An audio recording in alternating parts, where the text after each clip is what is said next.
This episode of Bulletproof Cash Flow is brought to you by Realty Dynamics. Learn how people like you can build substantial passive income while creating wealth for the long term through real estate investing. Visit rdyne.com. That's RDYNE.com. In 2003, we had enough cash saved, what we call stack and rack. You stack your money to rack it into an investment. So when we had enough of that stack, we said, okay, we're going to get into real estate. Let's try this out. We went in blindly, not knowing nothing about how to invest and how you were going to create generational wealth with real estate, right? We just thought it was going to happen magically. Working because you want to, not because you have to, is financial freedom. And we want to help you create that. Welcome to the Bulletproof Cash Flow Show.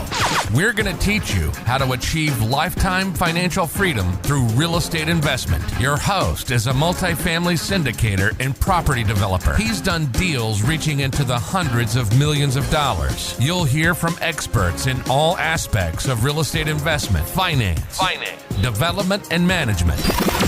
Everything you need is right here. This is the Bulletproof Cash Flow Show. And this is your host, Augustino Pintus. Hey everyone, it's Augustino. Starting out on the entrepreneurial journey is never easy. If it was, everyone would be doing it. But nothing is impossible. You just need determination, knowledge, and a desire to succeed.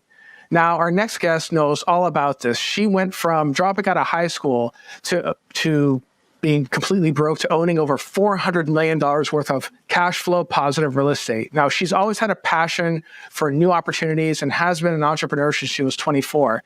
In 1993, she and her husband opened up a leasing brokerage firm from the ground up with virtually $0, worked hard to build it over the next 18 years, and eventually sold their interest for $1 billion valuation.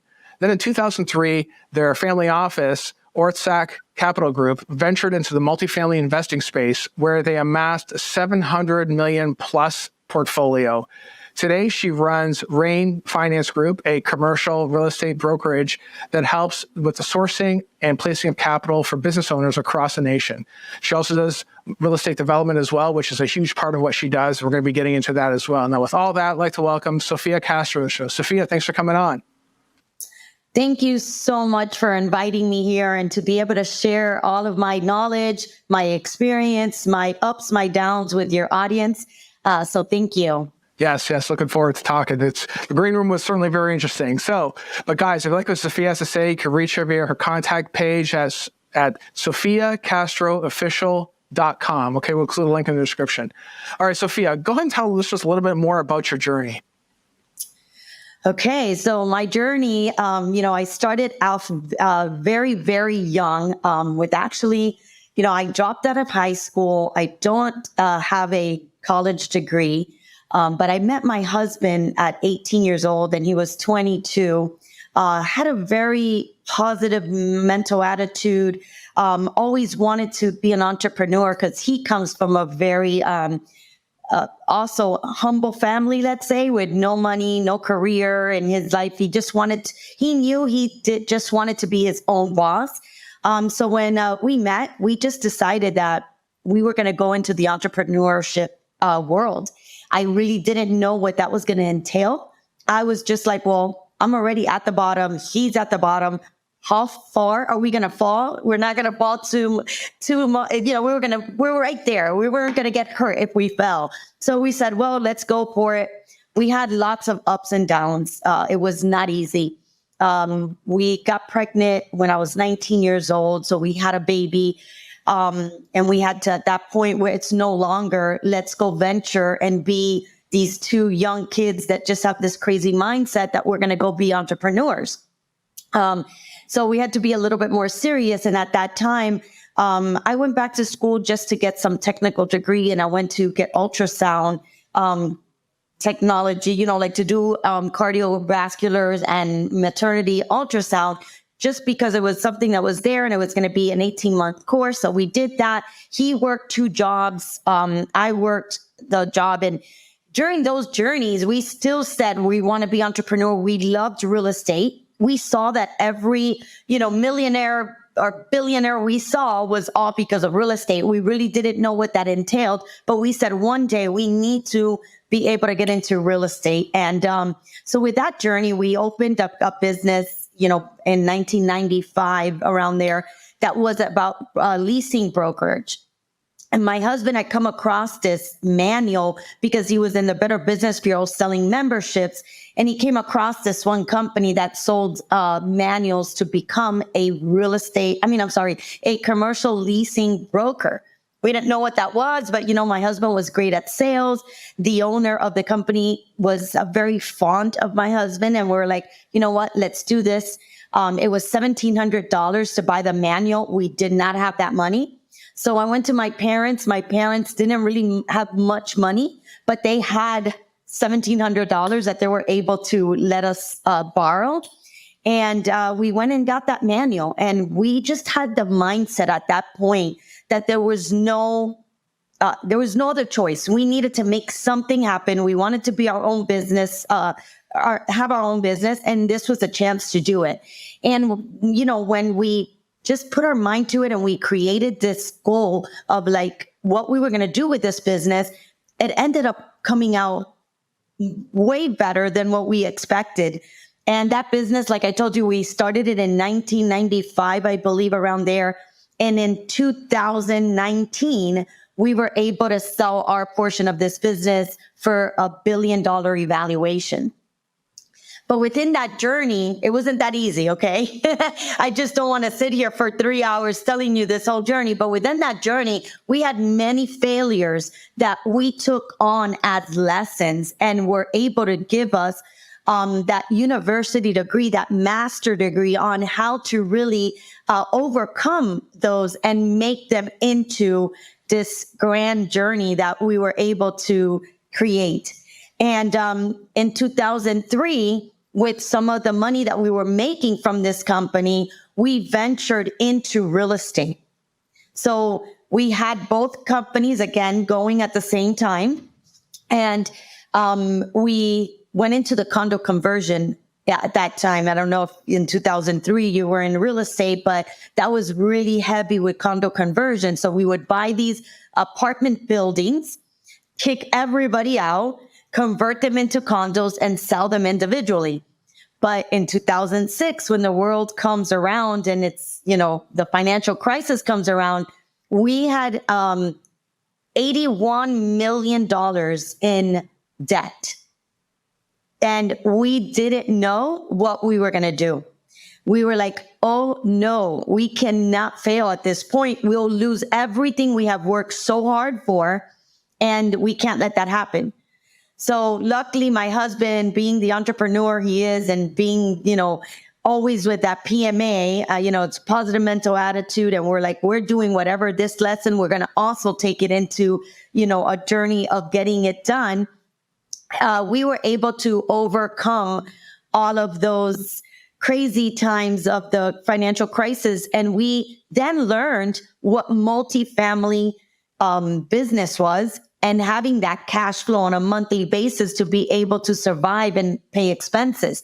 Luckily, we had that business still that we're talking about, the commercial loans and, the private equity firm that we had that was creating enough cash flow for us to be able to take care of the expenses that we had with this venture of condo conversion.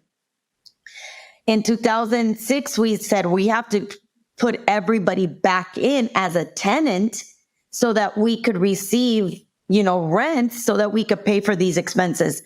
So in that journey, we started learning what investing in multifamily was all about.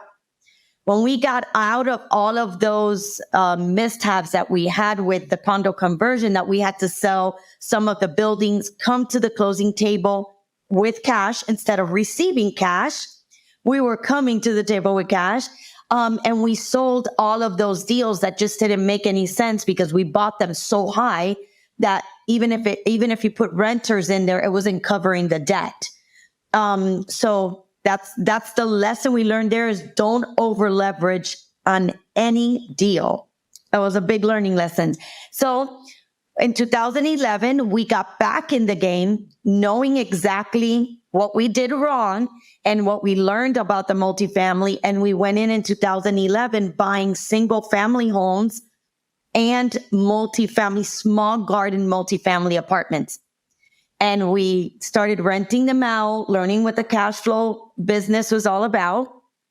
And today, now that's, 2011, we have changed our core values. We have changed our investment strategies many times throughout this course. And today we have probably about 2,300 doors that total up about 10 to 12 buildings. And we only do Class A. But again, we went through many journeys, many up and downs within that journey of investing in multifamily. Hey, Augustino here, and I would love to connect directly with you. Text the word books to 844-428-1344 to receive weekly book recommendations from me.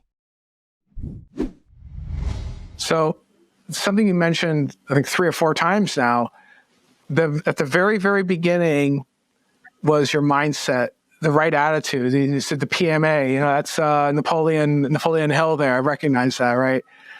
What I often tell people is that before you can be successful in this business or in any business for that matter, your attitude, your, how should I say, resilience to failure, right? Or even accepting failure and being able to get back up. But having that mental attitude is absolutely critical. Being optimistic is absolutely critical. If you're a negative person, doesn't have a good attitude about success, to do even a quarter of what you've done would be tremendously difficult. I think that might be the reason why many people, when they first encounter a mishap, a problem, they just give up and just fall back to whatever it was that they were doing before. And it sounds to me like you guys pretty much got over that part. Like you did not relent. You just kept on going, even early on. Because I'm sure with all the challenges you faced, it would have been very easy to just say, you know what, I'm not doing this. I'm done. This is ridiculous, right? And just fall back. But then you wouldn't have what you have today, right? 100%. If you don't go into anything you do, it doesn't matter what it is, with a positive mindset and with the tenacity of that, nothing is easy. Everything is a hurdle. You're going to have to run into blocks and go into ditches and all this stuff. But learning how to get out of it and persevere is where the outcome really is. Your journey, your empire is there, right? So from day one that I met my husband, thank God I did, because I don't know that I would have had this mindset, because I wasn't raised with this, mindset of you could do anything you want as long as you have that perseverance, and no matter what happens, you're going to still get over those hurdles and you're going to get there. My husband had that mindset. So as soon as I met him, I was like, oh yeah, for sure. I love this. I want to do it. It doesn't matter how hard it is. I just want to get to the end goal. And together we were able to do that. And a lot of people give up. They dig themselves in a hole and they just start throwing the sand over their heads instead of trying to climb out. And once you climb out, that sunshine is amazing, and we take those hurdles or those mistakes or those fallings as a lesson, so that we know, okay, we did this and it didn't work. How do we do this all over again so that we could do it better and try to see if we could get there? And if you fail again, but you didn't do the same mistakes, hey, that's a lesson. That's great. Let's now try it again. And we always, our tenacity and our perseverance will never end. That's just what keeps us and what's gotten us to this empire that we've been able to create today. Now, aside from that one gentleman that showed you guys that book, the $1,700 book there, did you guys have any other mentorships, anybody else showing you the ropes, or did you kind of have to fumble through and try to figure it out on your own? No one. We didn't even know that exist.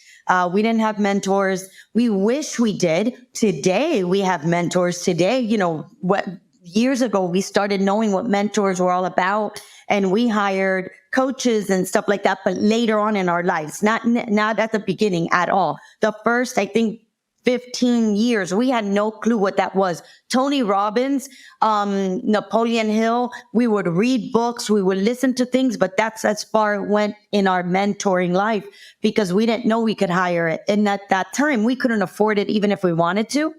But yeah, we just learned things, research. Back then it was the newspaper, books, just trying to get things that we wanted to do and try to see who had done it and had succeeded and follow those, guidelines or whatever we would read. But yeah, we did it all on our own, just our own mindset of knowing that we did not want to do what our parents did and that we didn't want to be somebody else's employees. We wanted to be the employer. And we just stayed focused. It sounds to me like when you establish that goal and you become almost single-minded about that goal, that is really how you're able to succeed. And the reason I keep harping on that is because I talk to a lot of potential students that want to join our program. I talk to many other people that want to do what we do. You and I do very similar things in terms of development and other types of acquisition and such.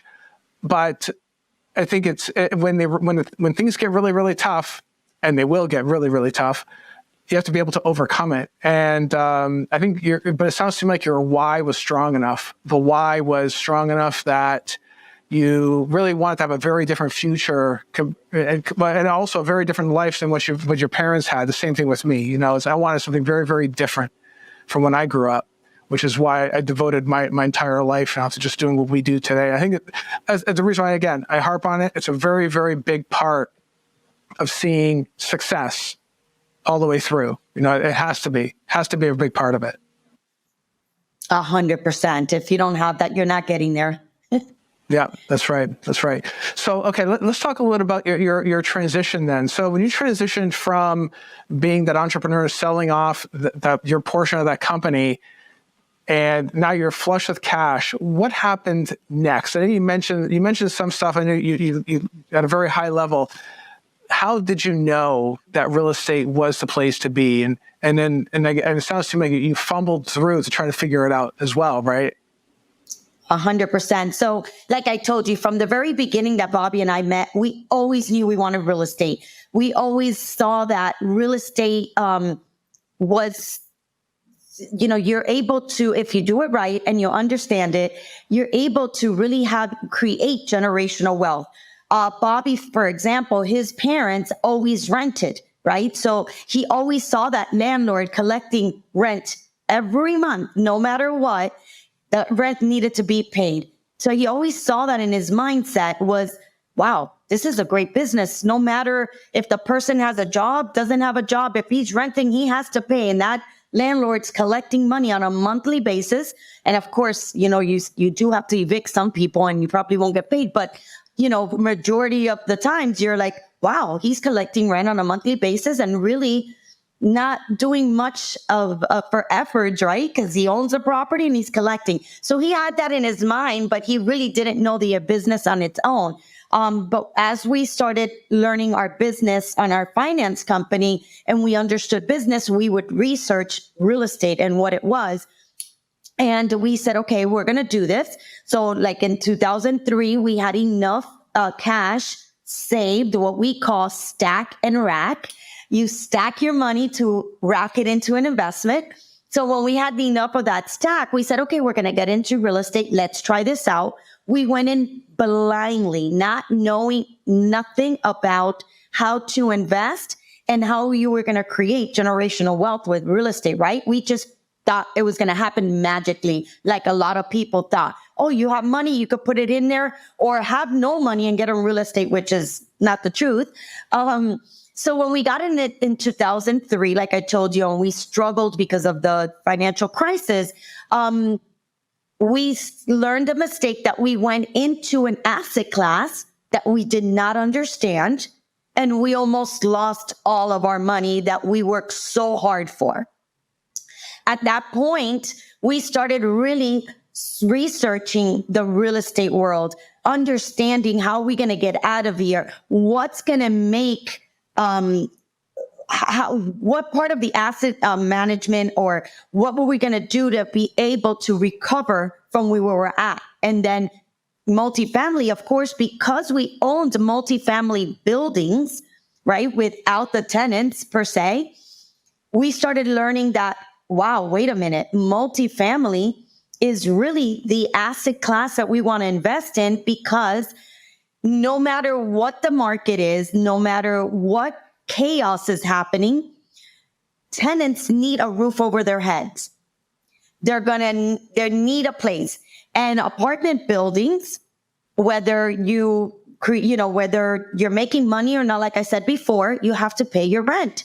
So we were like, okay, wait, the asset class is a great one, because no matter what market comes across us, yes, would our cap rates reduce? Would the value reduce? But it's never going to be lost 100%, right? You're always going to have that asset. You're always going to have cash flow, whether it's to pay the expenses or not. But like right now, it's coming into a little bit of some turbulence is coming in with the rents and your cap rates and the valuations of the property, but it's never going to go to zero, right? So we were like, okay, this is an asset class that we know that we could create generational wealth and hold on to it, or buy and sell, or whatever the case, whatever strategy it is, but it's always an asset that's needed and that no technology will ever replace it. So we were like, this is what we want. And at that point, we went deep into it, started studying all the different asset class, all the different locations and what they meant and all that stuff. So we started with very small units so that we could understand the whole entire business structure, property management, the heartbeat of this business. If you don't know how to property manage, no matter how good of a value, asset value you have, you could lose it all, right? Because if you don't know how to collect rents, if you don't know how to keep your asset in good condition, the maintenance, the whole 9 yards, you could lose it all. So we started small so we could understand the whole mechanics of the business aspect. That is just not investing. So we did that. And like I said, during this whole time, we keep on learning. We never stop learning, because right now we're in A class and it's a complete different management style. It's a different asset. It's a different location. It's a different debt that you have to get for these assets. So we're always learning, but we've learned so much during our journey, which again is what's allowed us to reach where we're at today. I want to take a pause from today's show to share something that I've been encountering. As I speak to many investors, there's this concern, and the concern is centered around the inflation we've been experiencing and the devaluation of our currency. Now, we've seen some of the highest inflationary periods over the past 30 years. That's up over 8%. The economists actually believe that inflation is closer to 20%. Some say it's even more. Now, what does this mean for you? Well, it means that money that is sitting in your bank account or self-directed IRA that's not invested in physical assets that hedge against inflation are losing buying power. That means that every minute, every second, that dollar is becoming less valuable.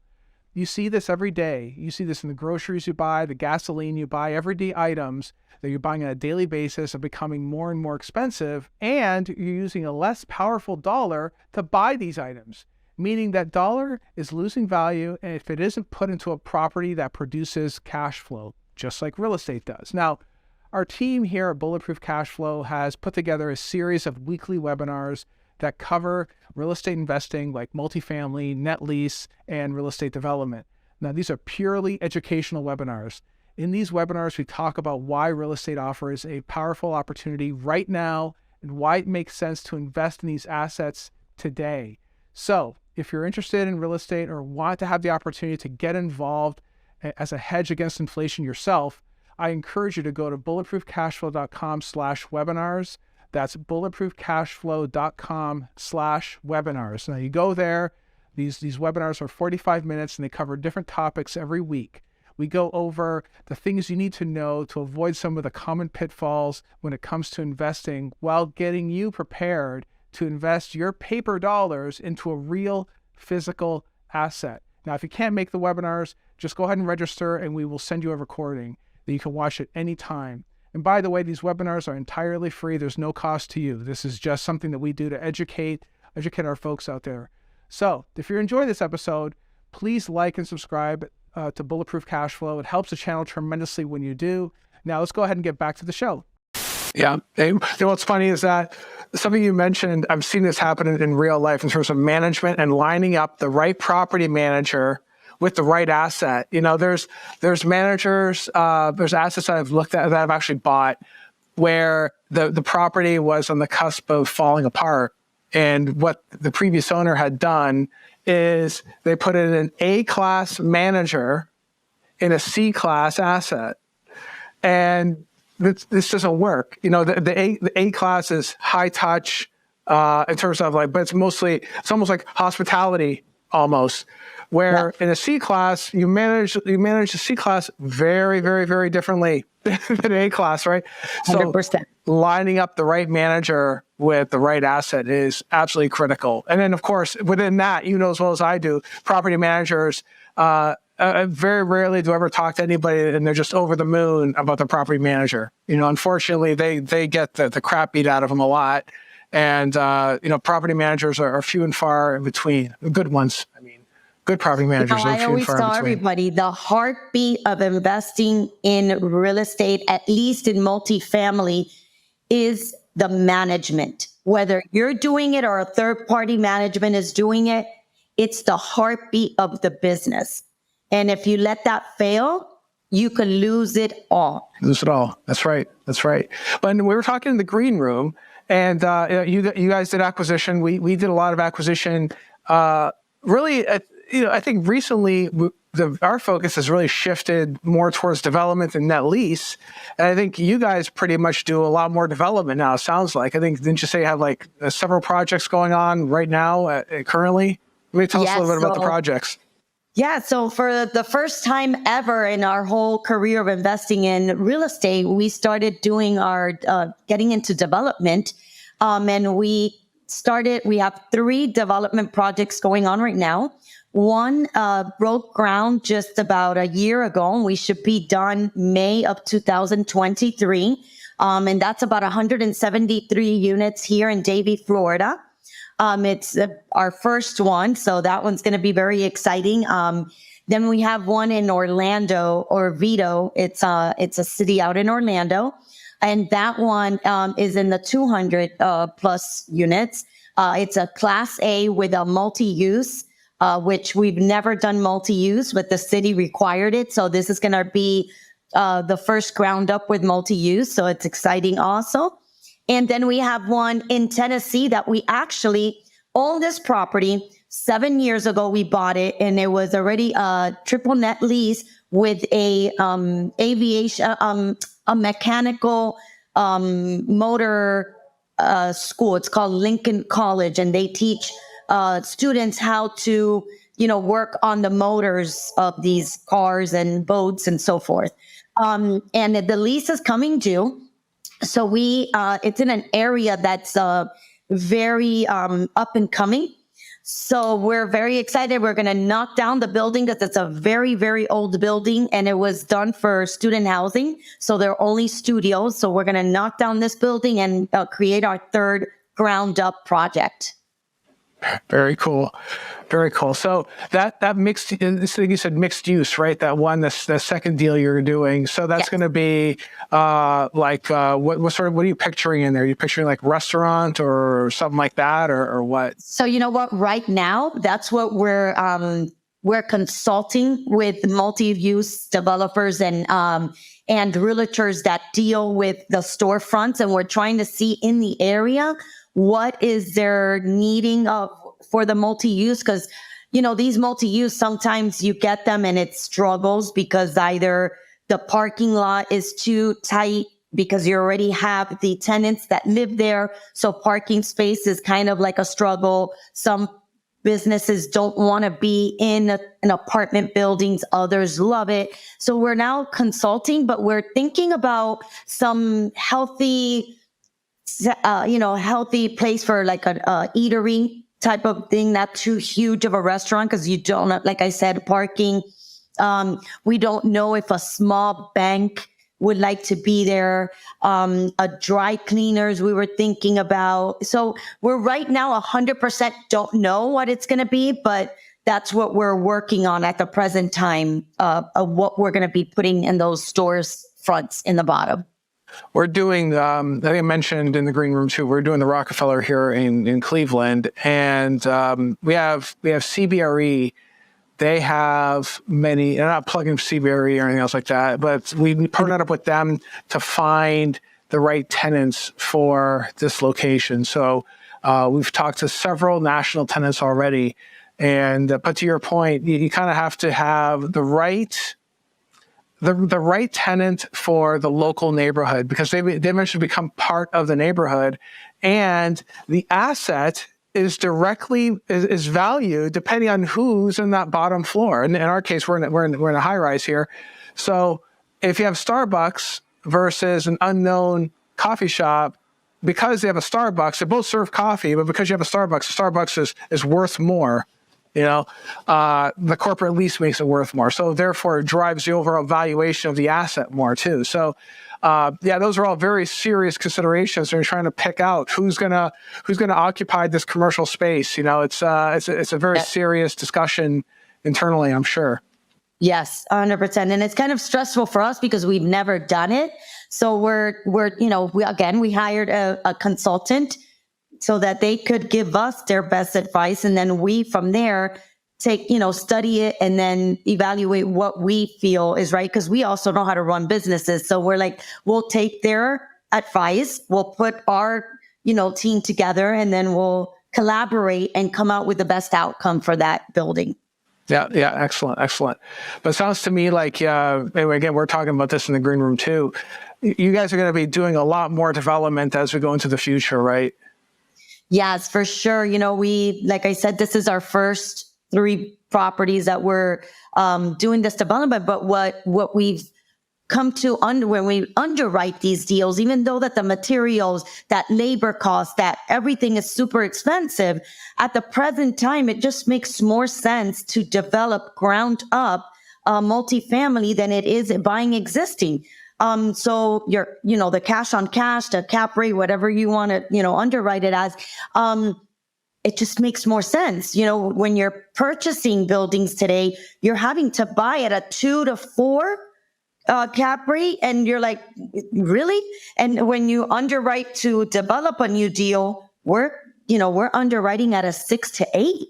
So we're like, wait, so again, like we had talked about in the green room, it does have pros and cons. And, if you get into development, ground up buildings, you have 3 years that you're receiving 0 cash flow and you're having to implement cash into the deal for the first 3 years. So if you don't have enough cash flow from other investments to carry you over, you really can't do it. So that's one of the reasons why we never even looked at it, because we just didn't have sufficient cash flow to keep us afloat to develop.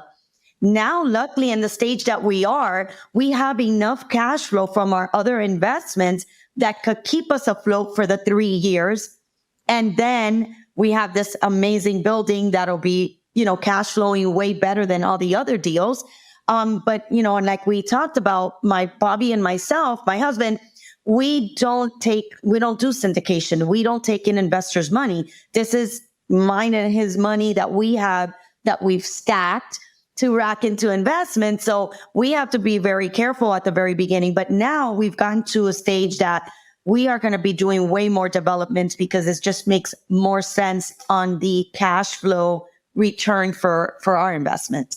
Yeah. Certainly, the syndication model versus just using your own money. I mean, obviously, using your own money, the return is going to be way, way, way better for you guys than it would be for syndication. Personally, that's the greatest thing about it. But yeah, you're right though. Whether it is a syndication or if you use your own cash, you're basically waiting out those 2-3 years, depending on how long it takes to develop that asset. So, yeah, it's definitely a waiting game. But I think at the end, when you start leasing it up, you're typically getting, and I try to mean this with the utmost respect to the audience out there, getting better quality tenants.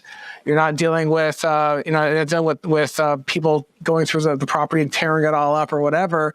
And the refi on the exit too. When you go to refi this thing in 3 to 5 years, is going to be that much greater, especially in a place like Miami or some of the areas you mentioned in Davie, Florida. I used to live out towards that area, so I know that that's a very strong area, and Florida is still in very high demand. So I can't imagine it letting up in the next 3 to 5 years, and it's just going to be a phenomenal investment. Long term, it's going to be great. Yes, that's going to be definitely. super. So, Sofia, what sort of bulletproof advice would you have for someone listening right now? What would you tell them if they just heard our interview and maybe they're on the fence about actually taking action on something? Like I said in my story, having the tenacity, having goals to be able to get there. I always love to tell everybody, have a huge goal, but have stepping stones to get there. If you really take this and you create a bulletproof project to get to your goals, and you do it stages by stages, and you have tenacity, perseverance, and learn from your failures instead of getting scared from your failures, you will get there. And I'm not telling you you're going to get there one day, but you will get there if you follow your project, your projections to get to your goals. But be focused, have perseverance, and don't let no outside noise get in your way. Put those blinders on like the horses do and just look at your goal, and you will get there. You would definitely get there. Just don't jump from level 1 to the sky, because you're going to fail and you're going to fall really hard. Yeah. Love it. All right, guys, if you want to reach out to Sofia, you can reach her via her website at sofiacastroofficial.com. Thank you so much for tuning in. Hope you got some really good insight in really setting goals and knowing that it takes a high degree of effort, perseverance to really get what you want. And I think if you follow your heart and really commit yourself to doing some great things, you can do the same thing that Sofia and her husband did as well with her business. Built a phenomenal company there. Thanks for tuning in, guys. I'll see you in the next episode. Take care. You've been listening to the Bulletproof Cash Flow Show. We hope you've enjoyed the show. We know we had fun. Make sure to visit our Apple Podcast page and leave us a 5-star review. We hope you've gotten some useful and practical information from the show. For real estate coaching, events, and resources, hit up bulletproofcashflow.com. Till next time.